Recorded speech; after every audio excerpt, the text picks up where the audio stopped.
cart. Mike Q. A woman was found murdered in this home. Tonight, investigators say she knew her killer well. Wiping. And in an instant, a restaurant was turned into an inferno and people are missing tonight. Plus, why did the gunman pick that Connecticut elementary school last December? Tonight, word of a possible motive in the Sandy Hook massacre. 7 News Nightcast starts now. Go see. Now in high definition. Stand by 2 This key on is 7 Cynthia. News Nightcast. Go key. Mike Q. Good evening. The ex-husband of a Lake Charles woman found dead back in July is now accused of her murder. As KPLC's Lee Peck reports, authorities were able to take their time on this investigation because they knew their suspect wasn't going anywhere. Son of one. It's been nearly 7 months since Ramona Gilmore's family discovered her dead inside her home in the Quail Ridge Mobile Home Estates. You know, I can tell you that it was a brutal death. Although Calcasieu Parish Sheriff Tony Mancuso wouldn't get into the details of what they believe happened, he says without a doubt they believe Gilmore's ex-husband, 38-year-old Billy Ray Harris, is their suspect and have the evidence to prove it. You know, we subpoenaed, a lot of records, looked over this with a fine-tooth comb, and finally we're kind of able to put some pieces together to be able to get an arrest warrant this morning.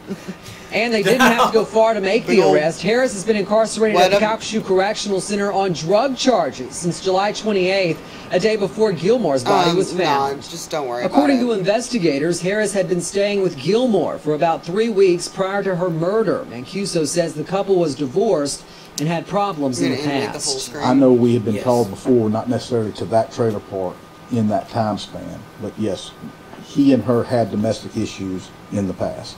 Mancuso says Harris has not been cooperative with their investigation. For now, he'll remain in jail as prosecutors begin to build their case. Again, this is just having probable cause and being able to make an arrest is still a long ways from getting a conviction, and now that next process starts. In addition to his unrelated drug charges, Harris now faces a charge of second-degree murder. At your service in Lake Charles, Lee Peck, KPLC 7 News. And Mike Q. Cynthia. Judge Wilford Carter set Harris's bond at $500,000. Go full screen. This 74-year-old man faces child sex charges. We're going to go tonight. to another full screen and eventually sound from C. You won't have to worry about animating the full screen out. Allegedly committed in Calcasieu involving a young child. His bond was set at $1.5 million. Go next. And this Lake Charles man is accused of trying to rape a woman while she slept. The Calcasieu Parish Sheriff's Office says 21-year-old Hunter Leger was allowed to stay overnight in a home by an acquaintance and then tried to rape a housemate. He's charged with attempted forcible rape and is jailed on a $150,000 bond. Police in Kansas City say 3 people are missing and at least 14 are injured after a massive fire caused by a gas explosion in a shopping district. We're going to white with Police say banner to video out of 3. A gas main Come near a back restaurant, and the fire engulfed an entire block. A police spokeswoman says an initial call for 3 ambulances was increased to 10. Wiping. New details in last night's deadly crash on Interstate 10. A Jeff Davis Parish woman was killed when her Nissan Frontier pickup truck collided with an 18-wheeler near the Welsh exit. Going out to, then we'll go to Olivia at the Flash. Drove onto the right shoulder and then swerved back onto the road into the path of the tractor trailer. 2 passengers in Hoffpower's vehicle were brought to the hospital with moderate injuries. Big projects heading to Calcasieu Parish, especially dealing with the Port of Lake Charles. KPLC's Olivia Vidal reports on a big project plan that may bring thousands of new jobs. Mike Olivia. That's right, Cynthia. The Port of Lake Charles has proved to be a huge energy corridor, and now the Cameron Liquefied Natural Gas Facility in Hackberry wants to expand with support from the port and local government agencies. All it needs now is approval from the federal government. And one. $6 billion is the estimated cost for the expansion project. This is a minute 43, huge growth spurt is the out cue. We'll come back to the Flash, then we'll go centered on says it'll be a huge growth for the company. And what they're looking at doing is changing from an import facility alone to an import and export facility, which will also bring in about 3,000 construction jobs and about 1,200 full-time jobs. A project Ray says will benefit the local economy. You know, the fact that the natural gas is here, pipelines are here, the channels here, all those big things add up to this is a very good spot to be for natural gas. And even the port itself has a another tenant that's going to come in, Magnolia LNG. There's going to be an add-on to the existing LNG. But first, a lot of steps from where they are to where they have to be, according to Race, starting with approval from local agencies. And here, the Calcasieu Parish Police Jury approved of the project, which they believe will be a positive impact for the area. Whenever this enterprise needs to move forward and the Port of Lake Charles needs to move forward with processes and applications that other layers of government, that it's clear that this parish is supporting that project, and we stand behind it for economic development in Calcasieu Parish. And expanding services at the port is nothing but a good thing for the economy here in Southwest Louisiana. I just think it's real important for the community to recognize that all of these are going to be positive impacts on the community, but there'll be growing 5 pains that go with that positive impact. A big change for a huge growth spurt. And my cue. If the project receives federal approval, Ray says it would be about 3 years of construction for the Cameron LNG expansion project to be complete. At your service, Olivia Vidal, KPLC-7 News. And my cue, Cynthia. A deal could be made with Mardi Gras Boardwalk at tomorrow night's Lake Charles City Council meeting. The City Council is set to vote on selling the old Harris property to Mardi Gras Boardwalk for $4.4 million. Mardi Gras Boardwalk is proposing a multi-million-dollar mixed-use development with an outside amphitheater. However, there are several concerns by the council, including a sound issue. The council is also expected to vote on having a professional acoustical study done on the proposed project. And wiping. They don't want to see flooding like this in and around Lake Arthur again. Last month's flooding prompted calls for action. The police jury voted to ask the Corps of Engineers to install weirs at the Rockefeller Wildlife Refuge to relieve the floodwaters and to repair a gate at the Catfish Rocks, which was damaged by Hurricane Rita. We're in for a cooler night. Wade's here with more. Yes, Cynthia, in some places temperatures are already cooler now than where they were this morning. Here in Lake Charles, officially, we're at 50 degrees right now, and that's where we started off this morning. Meaning we're at the exact same temperature we were this morning. Going to drop a few more degrees, already down to 41's the cool spot in Oakdale. But no zoom out. What we see here is just about 10 minutes ago, the temperature was 39, so it has actually risen a couple of degrees, but still rather chilly in most areas. Already 49 in DeQuincy, 48 in Jasper, Texas. Of course, radar is clear. There are a few showers well to our north and west up near Nacogdoches and Lufkin, but none of that activity is heading in our direction. But the clouds are already on the increase. That's why that temperature at Oakdale has actually risen a little bit. I'll let you know what that means for our forecast for the rest of the night. And of course, talk more about the severe potential on Thursday in a few minutes. Cynthia. All right, thanks a lot, Wade. Coming up next, an Olympic hero-turned-murder suspect gives his side of the story in court. Plus, another deadly shooting rampage in California leaves 4 dead. And why did the gunman pick that Connecticut elementary school last December? Tonight, we'll have a possible motive in the Sandy Hook massacre. That story is 7 News Nightcast continues. Killer Mike and Fade. Good block. 2 minutes.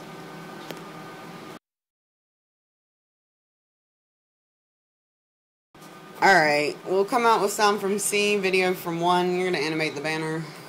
C. Awesome. 10.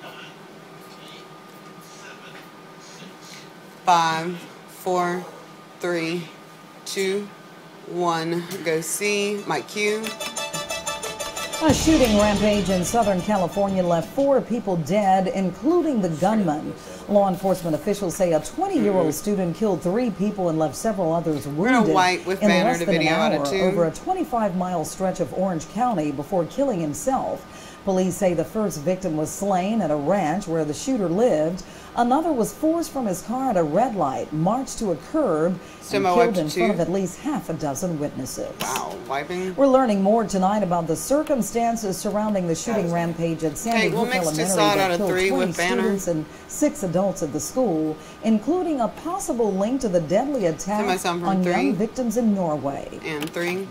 Articles about 8 seconds. Mass murder in Stand by, Mike. Boost your audio. In the guy's game room, you're going to start to wonder. Mike Q. Citing law enforcement sources, the Hartford Courant has reported that investigators uncovered several newspaper accounts in Adam Lanza's bedroom, detailing the 2011 attack in Norway by Anders Breivik that killed 77 people, most of those victims teenagers. Sources tell the paper interest in Breivik is just one of several theories investigators shared with federal authorities during a recent briefing on the case. Go see. When he fired through a closed bathroom door, Oscar Pistorius says he thought an intruder was inside. In court today, the South African track star known as the Blade Runner says he didn't realize until afterward that his girlfriend was no longer in bed. Prosecutors say it's an explanation that doesn't stand up, and they say Pistorius took his time before opening fire, even putting on his artificial legs first. Pistorius says that's not true. He's facing murder charges in his girlfriend's death. And wiping. Horrific scenes in Yemen when a jet fighter crashed into a residential area. 11 people were killed, many more injured when the pilot lost control during a training mission. The pilot safely ejected. The crash left several cars on fire and debris littered the street. And wiping. Brazen bandits steal $50 million worth of diamonds. The heist happened. We're going to wipe video out of one next for the bump and the break. You can take out the banner whenever you're ready. Camera 1, can you give me a wide shot? While the gems were stolen from the plane. So far, no arrests. And wiping. Next, the $1.5 million program to help Southwest Louisiana get into shape. That story as 7 News Nightcast continues. And go 3. In 3, 2, 1, fade, take it. Sexy.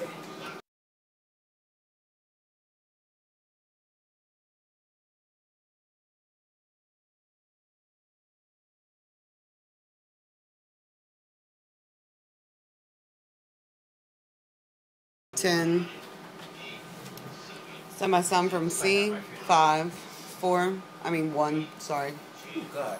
1, fade up 1. Shingles is a painful disease. Apparently more people are now getting it. It's usually associated with the elderly, but now it seems to be affecting people across all age groups. We'll also tell you about a law that one state is considering. It would ban smoking in any vehicle that has a child inside. Join us for Sunrise starting at 5 tomorrow morning. Go see.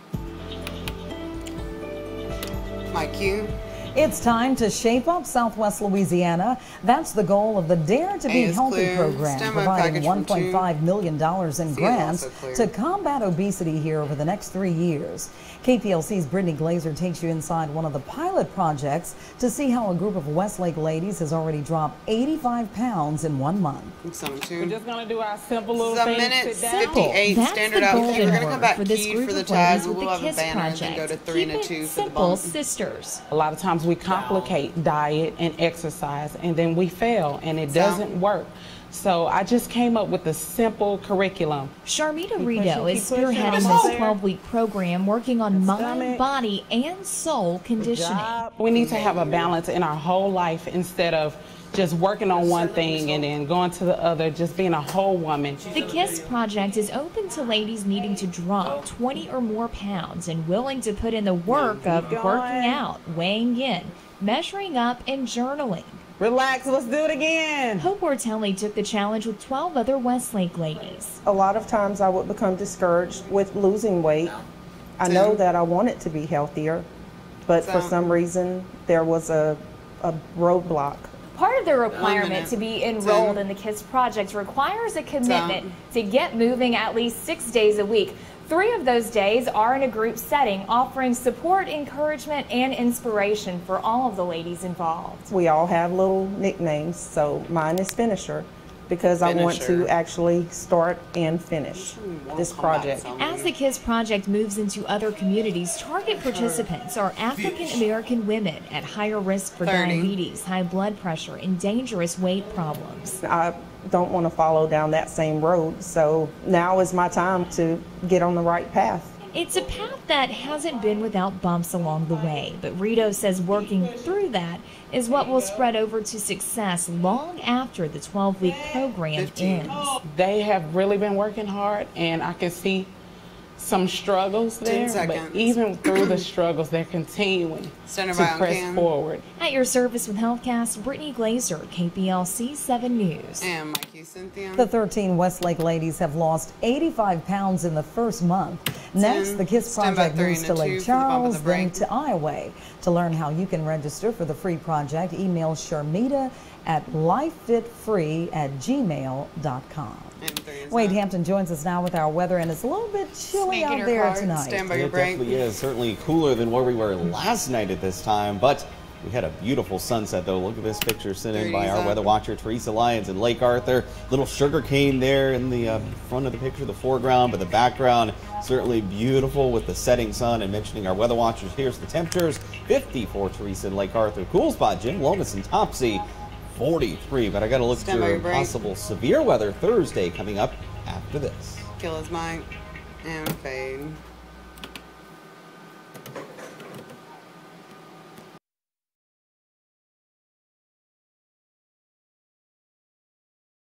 Now your pinpoint forecast with Chief Meteorologist Wade Hampton. And Mikey Wade. Well, good Tuesday evening to you. I hope you enjoyed today, because today's probably the last day with plentiful sunshine for at least the next several days. Clouds come back late tonight, early tomorrow, and then thunderstorms likely Thursday. And I really don't think we're going to get rid of at least all the rain until maybe sometime next week. So unfortunately, we're back to kind of a wet, strong to severe thunderstorms. Count on us. We'll keep you posted throughout the day on Thursday. But tomorrow, no severe weather expected, but certainly some showers. Not in the morning, but by the afternoon and certainly early evening, I do expect showers to return to our forecast. And still, based on what I'm seeing, I'm mentioning this because we've mentioned it so many times, our weather radio event in Walgreens and DeRitter. We're going to see tomorrow. We'll make a final decision on that. But again, based on everything I'm seeing, we're probably going to have to postpone that just because of all the weather issues. But again, we'll give you a heads up on that tomorrow and let you know when it is rescheduled for. But again, bottom line, looks like some strong thunderstorms at the very least on Thursday, possibly even severe with damaging winds and or tornadoes. Stand by one, centered on Drew. Possible. We'll keep you posted. All right, got to watch out for that. Definitely. All right, Drew is here with sports and a big night of basketball. We have all kinds of basketball tonight. A record-setting night for the McNeese women. A very close one for the Cowboys. Plus, the boys' high school playoffs tip-off. All your scores and highlights coming up next in sports. And 3 is up. In 3, 2, 1. Fade, take it. So is he doing?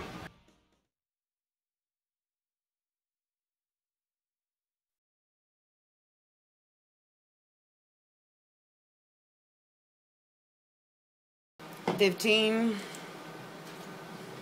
10, 5, 4, 3, 2, 1. Go see. Now 7 Sports with Drew Shirley, local first. Mike Q. After winning every district game for the past 3 years, Washington Marion stumbled a bit down the stretch in the spring, losing 2 straight late in the district schedule. But the Charging Indians beat Lagrange to win District 4-4A again, and their reward was a number 6 seed in the Class 4A playoffs. Their first round game at home tonight against Rossman and the Resplendents. We're going to wipe to... In the first quarter, it's Jalen Jackson to Mark Vital. That's good, but Wassman leads by 8, 15-7. Second quarter now, it's Jackson with the steal. He is going the other way, and he will take it all the way in. The layup is good. Washington Marion down by 3. Indians keep coming. Christopher Smith for 3. That's not there, but Dedrick Richmond has got the stick back, and Washington Marion takes the lead 20-18. They're fired up. Deontay Dixon over to Jackson. He pulls up for 3, and that's good. The Indians take a 5-point lead in the third. More from Washington Marion. Dixon to Damon De La Houssaye over to Jackson for the layup. And Washington Marion pulls away to win by the final of 71-61. On the scoreboard tonight, Barb runs into a buzzsaw in the first round. The Bucks lose to Brother Martin 70-30, and the Lagrange Gators come up just short against St. Augustine 52-48. In Class 3A, Iowa falls to Glen Oaks 69-48, and bad news for South Beauregard. The Golden Knights lose to Port Allen 67-53. In Class 3A, Westlake, the number 10 seed, at home against Parkview Baptist. In the first quarter, Tyler Johnson is looking for Ja'Cory Washington, pulling up for 3. That's good. Westlake with the early lead. In the second quarter now, in just a moment, we'll have the second quarter. Here they come. Johnson on the fast break, takes it in for the layup, but the Rams down by 3 at that point. Chris Ledette is going to get it to Devin Ferris for the jumper. That goes down. Westlake trying to hang close. Please.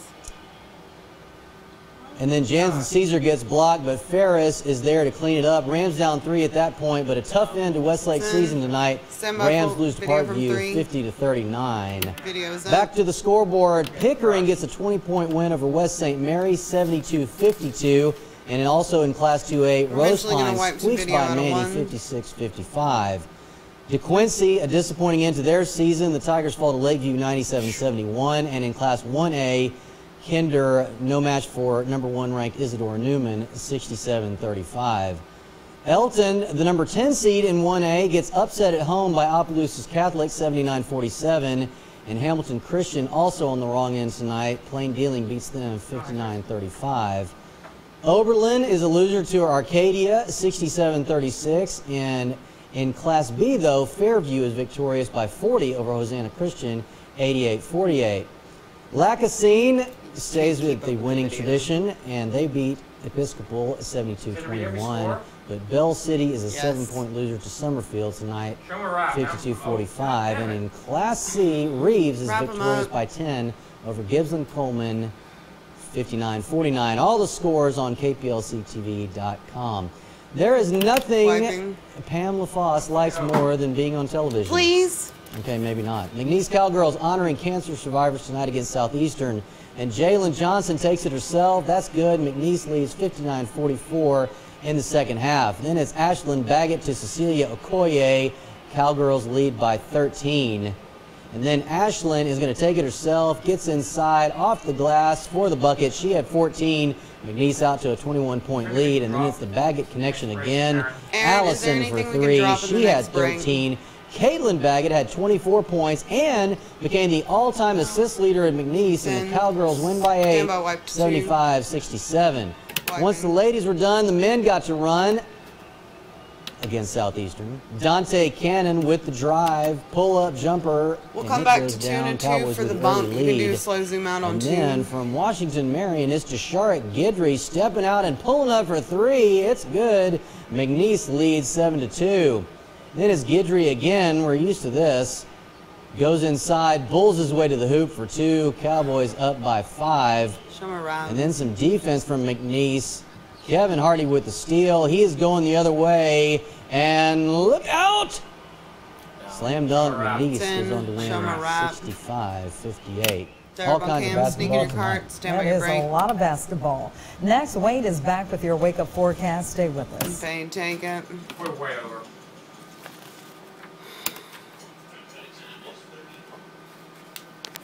Ready, we can drop.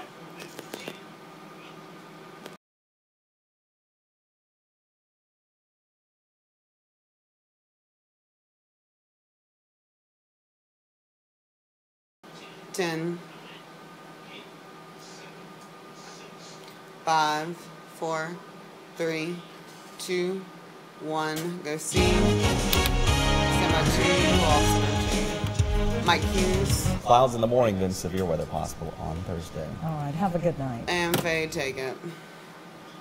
We're done. Claire, goodbye.